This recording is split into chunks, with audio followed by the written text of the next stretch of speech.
मुंशियारी नगर में गंदगी को लेकर जिलाधिकारी ने जताई कड़ी नाराजगी। जिला पंचायत के सहायक अभियंता के वेतन आहरण पर लगाई रोक। जिलाधिकारी रीना जोशी ने आज मुंशियारी नगर का स्थलीय निरीक्षण कर स्वच्छता सहित अन्य व्यवस्थाओं का जायजा लिया। इस दौरान जगह जगह कूड़े के ढेर व बंद नालियों को देखकर जिलाधिकारी द्वारा कड़ी नाराजगी जताई गई। जिला पंचायत के अधिकारियों को शीघ्र सफाई व्यवस्था को दुरुस्त करने के निर्देश दिए। जिलाधिकारी ने मौके पर उपस्थित न रहने तथा मुंशियारी नगर की सफाई व्यवस्था दुरुस्त न रखने पर जिला पंचायत के सहायक अभियंता अनिल जोशी के वेतन आहरण पर रोक लगा दी है। जिलाधिकारी ने स्पष्ट कर कहा कि सहायक अभियंता द्वारा मुंशियारी नगर में जब तक ठोस अपशिष्ट निस्तारण हेतु कोई सिस्टम विकसित नहीं किया जाता तब तक उनके वेतन आहरण पर रोक लगी रहेगी। निरीक्षण के दौरान विदेशी मदिरा की दुकान के समीप नाले में कांच के बोतलों के ढेर को देखकर भी जिलाधिकारी द्वारा कड़ी नाराजगी जताई गई।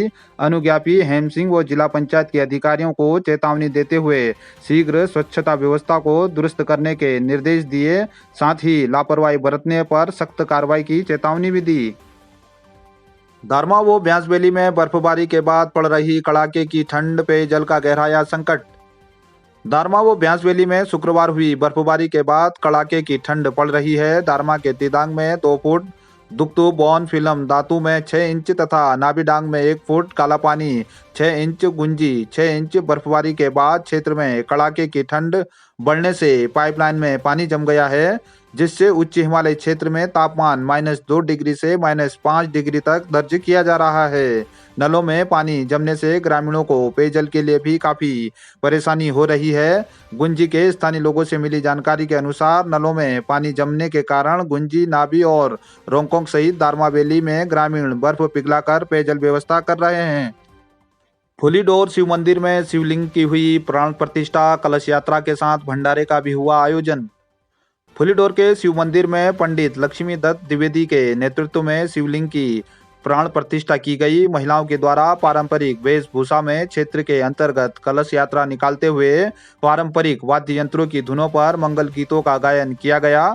शिव मंदिर में हवन यज्ञ एवं भंडारे का भी आयोजन हुआ, जिसमें 1 दर्जन से अधिक ग्राम सभाओं से श्रद्धालुओं ने प्रसाद ग्रहण किया।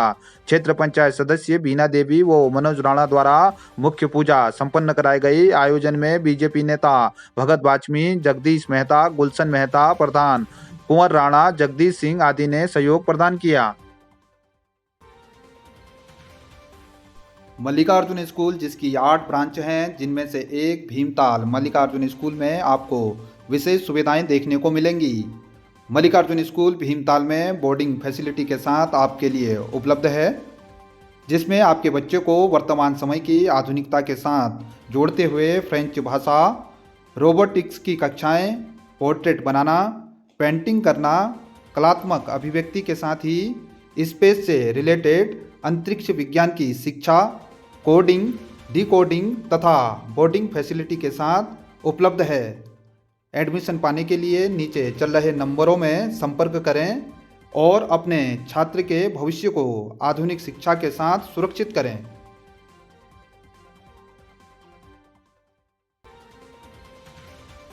धारचूला के आपदा पीड़ित क्षेत्रों में निवास करने वाले लोगों ने जोशीमठ की तर्ज पर विस्थापन और मुआवजा देने की मांग की।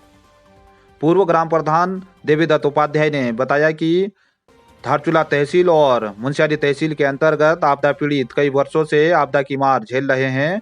उन्होंने कहा कि जोशीमठ की तर्ज पर ही सीमांत धारचूला मुंशियारी में आपदा पीड़ितों को विस्थापन और मुआवजा दिया जाना चाहिए।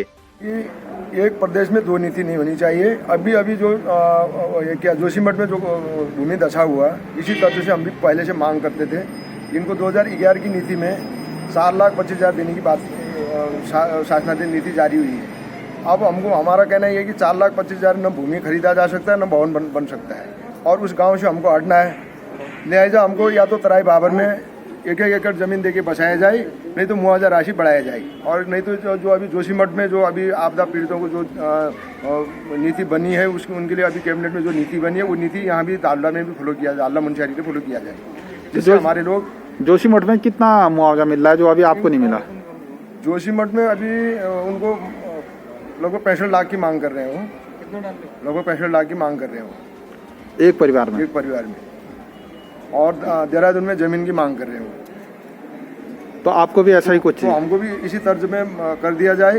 अब हम कोई ये नहीं है कि पहाड़ छोड़ के हम कोई तराई बाबर में जाना या ऐसा नहीं चाहते। या तो हमारा ट्रीटमेंट किया जाए, या हमारे गांव का ट्रीटमेंट किया जाए, या हमको उसके तर्ज पर 10-15 लाख का मुआवजा बनाया जाए कम से कम, या तराई बाबर में 1 एकड़ भूमि दिया जाए। जिलाधिकारी ने मुंशियारी में उद्यान विभाग द्वारा संचालित राजकीय बलाती आलू फार्म का किया स्थलीय निरीक्षण। जिलाधिकारी रीना जोशी ने उद्यान विभाग द्वारा संचालित राजकीय बलाती आलू फार्म का स्थलीय निरीक्षण करते हुए गोविंद बल्लभ पंत कृषि प्रौद्योगिकी विश्वविद्यालय पंतनगर के वैज्ञानिकों को निर्देश दिए कि कृषि विज्ञान केंद्र की स्थापना हेतु दक्षिण दिशा में स्थित उत्पादक क्षेत्र की भूमि को छोड़कर फार्म के क्षेत्र में अन्यतर भूमि का चयन कर लें, ताकि उद्यान विभाग बलाती फार्म में दक्षिण दिशा में स्थित उत्पादक क्षेत्र का उपयोग आलू बीज उत्पादन हेतु कर सकेंगे। आपको बता दें कि 4 वर्षों से बलाती फार्म में आलू बीज उत्पादन का कार्य नहीं हो रहा है। मिट्टी की जांच अनुकूल आने पर फरवरी माह से उद्यान विभाग द्वारा आलू बीज का उत्पादन शुरू कर दिया जाएगा। जीआईसी धारचूला में चल रहे 3 दिवसीय विद्यालय प्रबंधन समिति के प्रशिक्षण में उप शिक्षा अधिकारी ने दी विभिन्न जानकारियां। जीआईसी धारचूला में 3 दिवसीय विद्यालय प्रबंधन समिति के प्रशिक्षण का आयोजन किया जा रहा है। आज उप शिक्षा अधिकारी आसाराम चौधरी के द्वारा प्रतिभागी शिक्षकों को विद्यालय के विकास में उनकी शासन के द्वारा निर्धारित भूमिकाओं के बारे में विस्तृत जानकारी दी गई। प्रतिभागियों को विद्यालय की विभिन्न योजनाओं को बनाने, उनके क्रियान्वयन में सहयोग करने, विद्यालय समय पर जाने, निर्माण कार्य, भोजन, गणवेश, शिक्षा की गुणवत्ता देखते रहने के लिए कहा गया। छात्रों का 100% नामांकन करने, उनके प्रतिदिन स्कूल जाने, साफ सफाई से रहने, विद्यालय से मिले गृह कार्य को करवाने, पानी की स्वच्छता, बच्चों की शिक्षा की गुणवत्ता पर ध्यान देने का शिक्षकों से आग्रह किया गया। उन्होंने विद्यालय के विकास में समुदाय के लोगों के सहयोग से ही विद्यालय में सुधार होने की बात भी कही। तल्ला गटकुना को हराकर गुइया की टीम बनी क्रिकेट प्रतियोगिता की विजेता। विधायक हरीश धामी ने पुरस्कार किए वितरित। किसान एकता क्लब द्वारा पैयापौड़ी खेल मैदान में चलाए जा रहे क्रिकेट प्रतियोगिता का फाइनल मुकाबला तल्ला गटकुना व गुइया के बीच खेला गया, जिसमें पहले खेलते हुए गुइया की टीम ने 150 रनों का लक्ष्य दिया। जवाब में तल्ला गटकुना की टीम 128 रनों में सिमट गई।